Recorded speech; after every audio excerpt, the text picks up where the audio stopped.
অহা এপ্ৰিল মাহৰ 9 তাৰিখে অসমত ইলেকশ্যন আছে। 18 বছৰৰ ওপৰ ল'ৰা ছোৱালী, বয়সীয়াল মানুহ আৰু বুঢ়া বুঢ়ী আছেই, গোটেই ৰাইজ ওলাই এবাৰ ভোট কেন্দ্ৰলৈ যাব আৰু ভোট দিব। এই ভোটটোৱে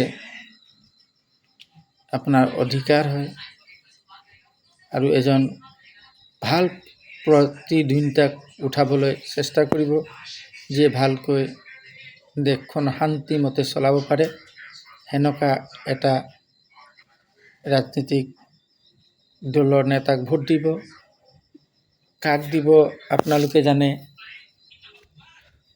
যাকে দিয়ক চাই চিতি দিব আৰু আমাৰ অসমখন যাতে শান্তিময় ভাগত আগবাঢ়ি গৈ থাকক।